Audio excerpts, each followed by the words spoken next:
Hey, Sun Devil fans, Brad Denny here with 3TV, CBS 5, and the Speak of the Devils podcast. And welcome back to another episode of the Speak of the Devils Sit-Down series, where I bring you in-depth, one-on-one conversations with key players, coaches, and other figures within Sun Devil athletics.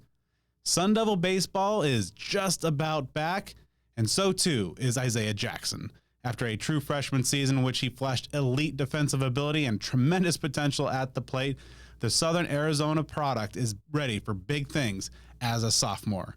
On this episode, Isaiah and I discuss the highs and the lessons learned as a true freshman, how he laid waste to his Little League competition, the influence of Ken Griffey Jr., who has the nastiest pitch and the best tantalizing tools on this 2024 Sun Devil team, and so much more. So let's get to it. Here's my conversation with Isaiah Jackson. All right, here with Isaiah Jackson, obviously, freshman year, ton of great plays with the glove. Got to know, what was your favorite web gem that you made last year? My favorite one was definitely at Washington. I was able to take one back from, I forgot his first name. I think it was Simmons was his last name. He was leading the pack in home runs. We were up 4-6 with 2 outs, and he got a heater low and in, took it to center, and then I was just able to take it back, and it was a pretty cool moment. What's it like when you do that, where you just like everybody in the ballpark is like, oh, that thing's gone, and then you go up there and just like steal it back and just kind of change the whole narrative?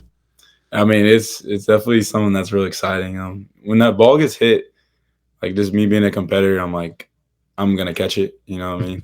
So I'm just going up for it. It's never like a surprise that I catch it, but it's just more the excitement that happens when I'm able to take it back. It's really fun. Obviously had a season full of great defensive plays, and just a couple days away from a new season, sophomore season for you. Right now, what's the vibe like with the team? What's the kind of collective mindset as you guys are on the eve of the 2024 season? We've got this saying, it's tighten the knot, which Bloomy kind of just introduced to us because obviously with last year in the selection show, which like a lot went going on, like we should have gone in, but we didn't.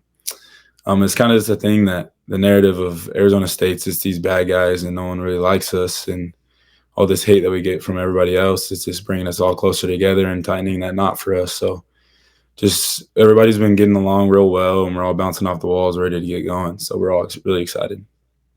Over 30 new faces on that roster with you. You're one of the few returning guys coming back for another year. As one of those kind of veterans in this program, what have you been doing? What have the Ryan Campuses, Toby's, like yourself, the guys that are coming back, what have you guys been doing to help get everybody bring in the fold and get everybody on the same page? The first thing we did when we like stepped foot first, like team practice, if you will, we did this like Devil's Challenge thing. And it was just like a real challenging 115 degrees. We ran 2 miles, did stairs up and down Muni. And it just instantly was something that we were able to all bond on just because it was a struggle. It's a really tough thing to do. And being able to just have something to talk about in the clubhouse right away, because a lot of new guys, you're just kind of getting to know them. So I really like that we did that. I mean, it was real tough. So it was kind of a rough week after that being sore, but it brought everybody close and gave everybody something to talk about. So those type of things. And then, just coach bringing in some alumni and things like that, of just being able to share with the new guys of what the culture is like here, and us or older guys or returning guys is being able to, relay that to the freshmen and the transfers that came in. So just a lot of that type of stuff. Speaking of alumni, obviously, one of those is the head coach and Willie. What is it like just having a guy who's been through that, a guy who's had great success in the maroon and gold, now coming back and leading the program? It's real huge. He's able to say what it was like back then, and then just the culture aspect of it. And he was able to have a lot of success too, just beyond Arizona State, and just being able to just pick his mind daily of different things. He was an outfielder a little bit too as well, and some stuff he's taught me has really helped me. And then just the mindset in the box of just going after the guy that's up on the mound and just little things like that. And we have a guy like Brett Wallace too, who just goes out there and rakes as a hitting coach, So he's just we're able to pick his mind a little bit too. And we just got a lot of good staff around that been around the game and understand the game a lot more than we have. So it's definitely good. Uh, And a guy like Willie, obviously, a place that means so much to him at Arizona State, and then just a season a year ago with some ups, some downs, as you mentioned, kind of just so close to that tournament. What have you seen from him from a leadership perspective? Just kind of dealing with the stuff that's been coming at this program, and kind of obviously continuing to build towards a big future. I feel like last year we kind of just were focused on just the ultimate goal of just winning and like just kind of getting to Omaha, getting to the Pac-12 tournament. It wasn't just set on like game to game. And I feel like that's something we've been hammering lately of just like every pitch matters, every inning matters, every out matters. Just like focus on the little things and that ultimately get us to the big surprise or big goal that we want at the end of the year. So I feel like we've really been hammering that, especially Coach Gillich. He's really on like the many like small things, small minute details of like the defense, the base running, hitting, execution. And with that comes success. So really been hammering that this offseason. So, of course, you have a lot of great moments as a freshman. Then you hit the offseason. Well, when when the season ended and you're preparing for year two, what were some of the things that you really wanted to attack in the offseason, really kind of elevate your game heading into your sophomore year? The biggest thing is just consistency. Last year it was just a lot of like a roller coaster, just up and down, up and down. It felt like there was more downs than there was ups, but you just got to take what you get. But I think just the consistency aspect. And last year I really struggled with taking myself out of games. I'd strike out first at bat or something that didn't go my way, or umpire made a bad call, and instantly the rest of the game would just be like pouting and just like in a bad mood and just like take away from the team and myself. And going into this summer, I was able to play in the Northwoods and play every day and realize, you can go 0 for 4 one game with 4 strikeouts, and the next day you come back, hit a couple homers, and get some doubles. And it's just part of the game, and just being able to realize that has really helped me. And so definitely brought some consistency back this past fall and coming into spring. Sounds like that mental approach was kind of one of the key lessons for coming off of last year. What were some of the other lessons? Obviously, you're making the jump. You're playing major college baseball, playing ball in the Pac-12. What were some of the other lessons that you took away that you feel that make you a better player and have improved your approach to the game? It's just the approach at the plate. It's such a big thing of just not letting just your dominance of coming up to the plate. I've talked to Goffey where he's told me he can tell when I'm about to do damage at the plate, and he can tell when I'm going to, not really have the best at bat just by my presence of when I'm walking up to the plate. And I've really tried to take pride in the way I go to the plate, because, it can get in the pitcher's mind a little bit, and, getting up on the plate a little more, or sticking your chest out a little more, just going with a little swag and like a little chip on your shoulder, knowing that you're not going to get out and that the pitcher's got to come at you. And, it's just you just having that confidence is a real thing. Now, you came into Arizona State as a guy with, heralded recruit, a blue chipper, a lot of folks expecting big things from you. Did you feel any extra pressure, making that jump to college ball, knowing that there were so many external factors and people that think that, having these expectations for you? No, I tried not to give myself pressure because it was just easy. I was just trying to earn a spot. I was a freshman. I had a lot of older guys last year, a lot of like 5th year, 6th years, and new transfers and things like that. And I was just a young guy just trying to earn my role, and I was just too caught up in that to think about all these outside resources saying all these things. So I was lucky enough to have a good fall, have a good spring, and come in a starting role. So I feel like there's definitely not any pressure that I've felt. I'm just trying to be out there, execute for the team, and see what I can do. You know what I mean? Now that you've had several months to kind of take everything in, and when you look back overall, how do you evaluate year one in Tempe for you? I'm sorry, what was that? And just kind of now that you kind of look back upon your first season as a Sun Devil, overall, what's your evaluation of how you did as a freshman? It wasn't as good as I wanted offensively. Like I was saying, ups and downs. Just like I was just hammering the consistency this offseason and just being able to get back on it. And I feel like that consistency really stemmed from my swing of not being balanced. I was kind of, after my swing, I'd fall on the plate, fall like all over the place, and I just wasn't really consistent with that part. And being able to be balanced through my whole swing is something that has brought a lot more consistency throughout the fall and the spring, like I said. So I think just that aspect, just the hitting, defensively has just always been fun, and just the extra sense for me of just being able to track down balls. So just the bat is just something I take away from last year, just being able to be more consistent and bring some more for the team. Perhaps maybe one of the biggest hits of the season was the walk-off grand slam that you launched. To walk our listeners and viewers, through that. Obviously, such a key moment. It seems like every kid has that moment, just kind of in the backyard, just thinking, down a couple outs and just launching that game-winning bomb, and of course, a grand slam to boot. Yeah. So actually, it was 7-7, and we were going into the bottom of the ninth, and I kind of came in the dugout. And just based off of the last inning before that, I was like, okay, there's probably no chance of me getting a hit. So I was just like, oh, I don't get the moment. Everybody wants to be in that moment of the walk-off. But then I walk up to the our lineup, and I started to count. I was like, all right, so if this guy gets on, this guy gets on, this guy gets on, and we have 2 outs. Like, okay, wait, I got a chance of doing this. So I kind of mentally prepared myself. Like, if I get up, it's bases loaded, everything's on the line. So, I was kind of envisioning me doing it like everybody else would. So I ended up getting on deck, and I think the guy before me ended up walking. I'm like, all right, here we go. So I try to give myself a little breather, take a breath in and just relax a little bit.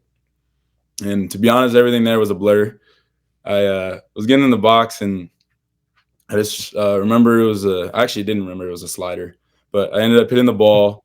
And usually when you get it, so I had to give it a little watch, and I just blurred, and this was super hype. Came around the bases, all the guys just jumping on me, getting excited. Bloomy gave me a big old hug. It was just a really cool moment. And after the game, I actually went to go talk to my parents, and my mom was actually the one that told me it was a slider. The whole time I thought it was a fastball. I was just, like I said, it was a blur. When the ball left his hand, I was like, I'm swinging. And I ended up getting to my mom, and she's like, dude, were you sitting slider? Because it was a 2-1 count. I was like, no, I don't even remember it was a slider. And she was the one that pointed out, which was really funny. But, it was just a really cool moment. And being able to do it for the boys and get that W was just real sick. And it's just a dream come true as a kid in the backyard, dreaming about doing that. So. Obviously, one of the best moments of last season for the team as a whole, but of course, falling just short of the tournament. What impact did that have on you guys? Did that just, for the guys that are coming back, did that just put a kind of a collective chip on the shoulders? Absolutely. I mean, it just brought us all closer. Just realizing, like I said, tightening that knot. Even the selection crew they just don't like the Devils. Apparently, I mean, it was the U of A that got in instead of us, which we swept through all of the conference play games. We ended up losing to them in the tournament and a non-conference game in the midweek. But, we were for sure the better team, just weren't hot at the time. And I feel like nobody wanted the Devils in. So definitely a chip on our shoulder to come in this next year. That's why every out, every inning we pitch counts. So, I want to go back to where it all began. How'd you get into baseball? When did you first pick up a bat? I actually have a picture, my house down in Vail, where my parents are at, and just outside of Tucson.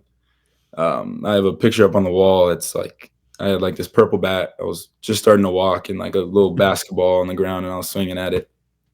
So I feel as long as I remember, I've been swinging a bat, but that's the first noticeable picture I have. But, I was just always around a ball field with my brother, Andre, who's still playing now and professionally. He's actually out in Japan. And just growing up, I was just able to be at the field all the time. And it's funny, I always had this bag. It had a wall ball, a tennis ball, a football. I had a Frisbee. I had my glove. I had a ball. Anytime I was at the field, I was just doing something, and I'd always find somebody to play with, or I had my dad throw me some ground balls or pop flies or something. So just always been around the game.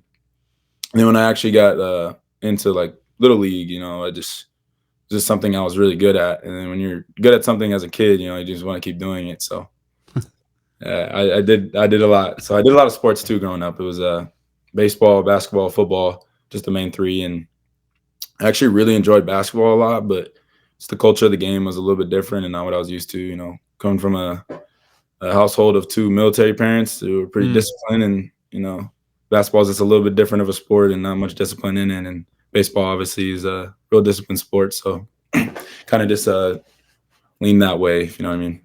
What was your favorite baseball memory as a kid? Do you like use a first home run that stands out, or a big catch, or what were some of the early Isaiah Jackson highlights? Um, Actually, I think I brought this up last year. I don't remember what it was, some type of interview, but um, it was my Little League All Stars. So 9-10 year.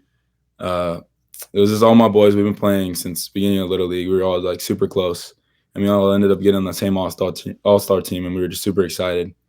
And we ended up being like really good. We swept our way through the district championship. I actually wasn't hitting too well, but I ended up getting like a big home run in the last game and put us ahead.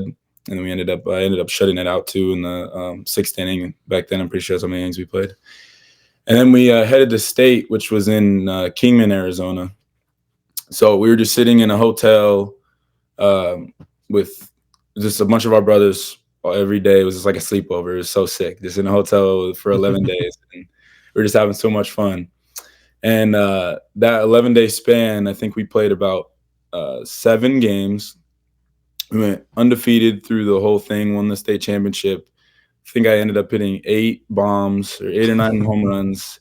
I batted like 800, and it was just like unreal experience of just not being able to get out. And it was just so much fun. And we're all just like just bouncing off the walls, having so much fun, just being together. It was really fun. And then there's actually one of the dads on the team, Scott Altair. He has a YouTube channel where he was just highlighting at-bats of his son and then me as well. And he ended up getting a lot of the home runs on that YouTube account.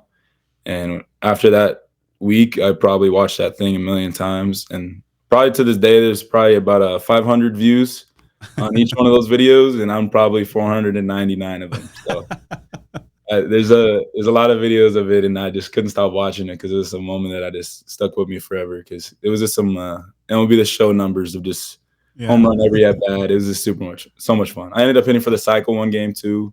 So it was just a really enjoyable time, and yeah, it was really fun with all the boys too. Nice. And it seems like that especially with the kind of the swing, the kind of the approach of the game that Griffey has an influence on your game, which is kind of cool to see because he was so big when I was a kid, and like I was a 7th grader, and when I got his signature Nike shoes, it was like one of the best days of my life. No, yeah, I actually got a pair of shoes over here too, but he's just been someone. When I was younger, I started to watch a little bit of baseball highlights and ended up seeing his swing one time, and I was like, oh my gosh, who is this guy? So then I just like looked through Griffey highlights, and I'm like, all right, I'm in love with this dude. Like I want to play like him. So that's probably when I was like 7 or 8. So around that time, I was just swinging like him. I was just trying to do everything like him. I was even trying to throw left-handed at some point, but it just didn't work as well.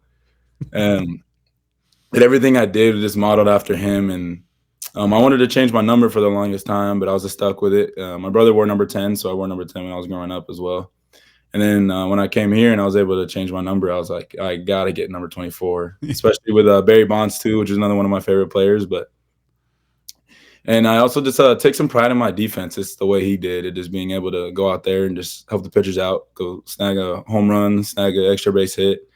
So this is a lot of things that I've done out of my game after him. And, just a lot of things in my life that I've done. I got this hanging up in my room at all times. Oh, nice. Very nice. One pair of shoes or 2 pairs of shoes. I wear my hat backwards a lot of the time. Just having that swagger and that smile he brought to the game is something I always try to do. So I try to get my own little style on it too. But, a lot of it's because of him. And then of course, obviously, you have the great success in Little League that translates, of course, and a bunch of schools are coming after you, get drafted. You were a commit to the prior staff, but ultimately stuck with ASU. What was it about, Willie, his approach, his vision for the program that made coming to Arizona State and being a Sun Devil the right choice for you? He was kind of on the same page as the old staff. Old staff was just kind of, they're a little more passive than he was, but there was still like a real culture around it. And once Bloomy came back over here, I got on a call with him for the first time when I was still committed. And he's like, look, we know a lot about you. We still want you to come here, but Arizona State's a little bit different. You got to want to be a part of it. And it's got to be a culture you're ready to be a part of because it was just a lot different from other schools. All the other schools were, look at this, we made it to Omaha, we're super cool, look at our stats, like all that, all our accolades. And they're like, you come here, like we want you, whatever. And it was just a little bit different ASU. Like, you got to want to come here. Yeah, we want you, but you got to want to come here more than we want you. It's the type of thing. So it was a cool, different type of culture I want to be a part of. And then ultimately, you make that choice. You don the maroon and gold. Has that been difficult, just being a kid from just outside of Tucson in Wildcat country? I mean, I get a lot of crap from my friends, but I've loved it. I never grew up a U of A fan because my parents, like I said, they're both military, so they kind of moved around a lot. And in 2001, before I was born, they ended up staying in Tucson, just outside of Tucson. I don't like to say I'm from Tucson. Like I'm from Vail, which is about 20 minutes from like campus down there. So I just like to say Vail a lot because if I say Tucson up here, I might get a dirty look or two. So. Smart guy. Yeah. Obviously, when you're not robbing home runs or launching bombs of your own, what are some of the things that you do to kind of decompress off the field and kind of unwind? Something I learned again from last year and this summer of just playing so much is just leaving everything at the field. Have a bad game or whatever, just all that anger and all that, like how mad you get, and it just builds up. Just leave it at the field because there's other things in life that are just more important than the game. It's your relationship with your family. I have a girlfriend who I give her a lot of thanks because I would not be super nice to her when I'd have a bad game, just kind of like ignore people. So just being able to just leave that at home, it's just letting them be able to help me when, you're not playing too well and you're not happy, and just not letting the game just take over your life. So just being able to have those people around me that just have good energy and just always want the best for me is just really good decompression. And, having other hobbies outside of baseball as well, just not having it your whole life, I do like to play video games a lot. I like to go golfing with my friends, and, just always hanging out with people. I'm a big people person, and, just having that side of me is a good way to decompress from the game. Awesome.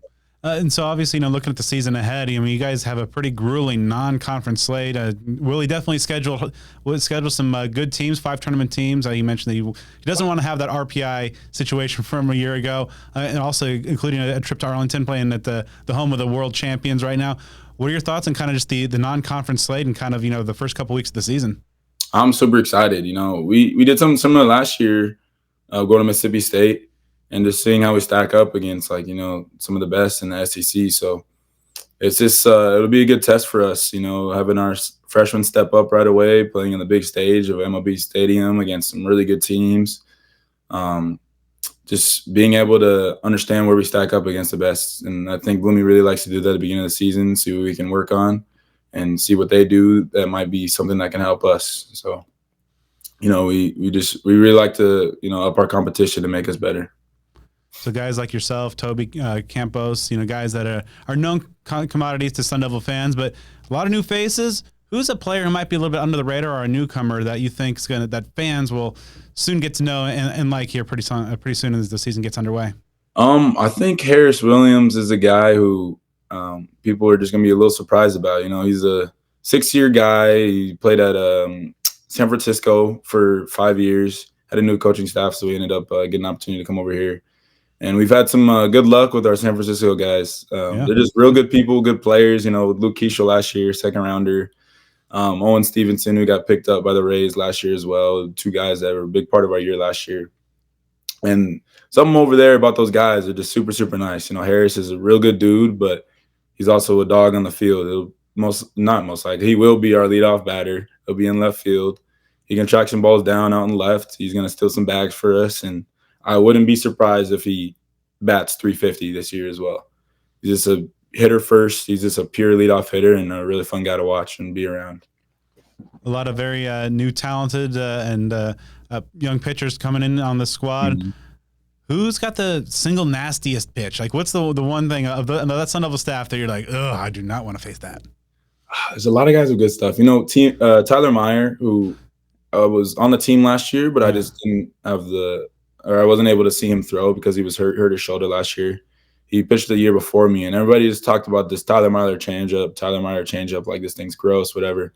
And I was just like, okay, it's just whatever. It's just another changeup. People are just making this up. And I was able to face him in the inter squad, and I'm like, this dude is real. Like, he's got some real stuff. So I think that's one of the better pitches we got. Also, Connor Markle, he's got a good changeup as well, lefty too, which he throws left on left changeups, which is not something you usually see. But he makes some righty guys look some pretty dumb sometimes with that changeup he pulls the string on. So you're a guy who's known as a five-tool player. So for this next question, you can't say any of your tools. But okay. who else on the team has a single tool, among those five that just makes you go, whoa? I have to say, I'll say a couple. Okay. So Brandon Compton, definition of 80 grade raw power. It is unreal. I mean, if you have the chance, and the fans that are listening to this too, if you have a chance to come watch BP, come watch that kid hit a baseball. You will it's very rare. You won't be able to see much like it. He just clears everything when the ball hits the ball and he barrels. It is just unreal, and it's so fun to watch, especially here where the ball flies, and when it gets a little warm, it's going to fly a little more too when blowing out.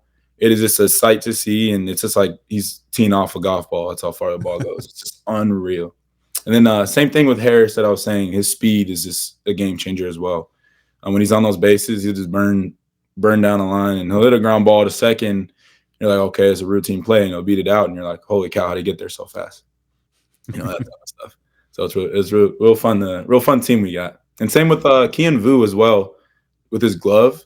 Like, a lot of people just talk about like me being able to make these catches, and Kian, if he had more playing time, he probably would have done the same thing as I did, because last year he didn't get to get as much playing time as he wanted, but this year when he does, he'll be making some crazy catches. And he robbed a couple home runs this fall and made some crazy diving plays out in center and in right field, wherever he's been playing. And he's a fun guy to watch in the outfield as well.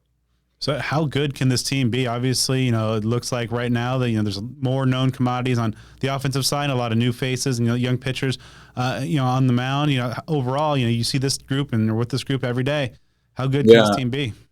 I think we got a real good chance, man. We get slept on, like I said, just tightening that knot. But everybody just talks about our offense, which, our offense is going to be great. We have 15 deep of just pure hitters that are ready to go, and guys that can come off the bench in a pinch hit, big moment, and get in home or get a knock for us, And but everybody talks about the offense, but our pitching staff is going to be pretty good. We have a lot of freshmen who are just going to be able to step up. Our Friday guy is going to be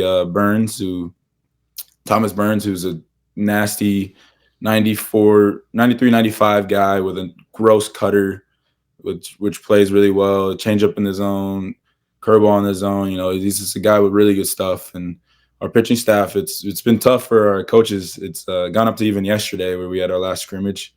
It's been tough for our coaches to see who's going to start for the rest of the series, and which is a good problem to have for sure. So I think our pitching is going to do really well.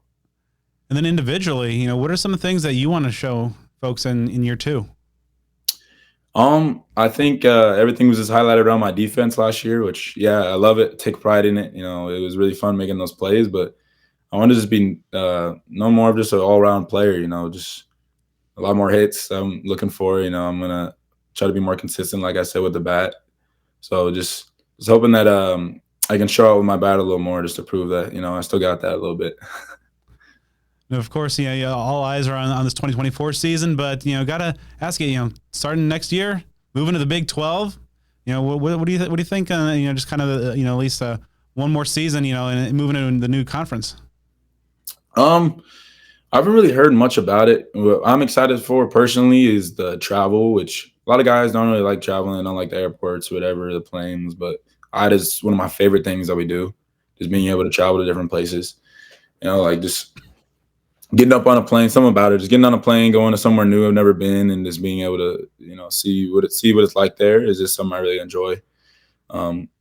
There's just some places where just the culture is a little bit different, and it's just like cool to be a part of. Like last year when we went to Mississippi State, we ended up where they have a lot of fans out in center field, and they have like some grills that are like right up on the fence, which is pretty cool.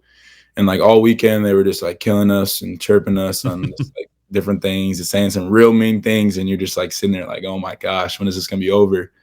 But as soon as that last pitch went out in the 9th inning on Sunday, they just were the nicest people ever, giving us food, giving us barbecue, giving us some of the best food I've ever had, the best barbecue food I've ever had. And it was just like a real cool experience. It's nothing I've ever seen in the baseball world. So just being able to travel like that in the new places now, it'll be really cool.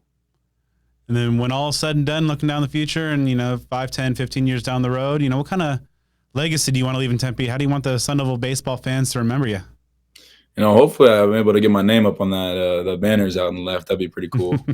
But, I just want to be known for that guy. I just always had a smile, always played with some fun and a chip on his shoulder, just ready to go out there, have some fun. So, I just, same thing, like I said, like just going off of Griffey. I just love the way he carried himself. He had this swagger, but this chip on his shoulder at the same time. And just being able to have a smile at all times, but then know when to get serious and get stuff done. I'd like to thank Isaiah for taking the time to talk with me for this episode. I'd also like to thank Jeremy Hawks of ASU Media Relations. Make sure you are subscribed to Speak of the Devils on the podcast platform of your choice for more great sit-down series episodes all year long. And also be sure to follow me on social media at bdenny29.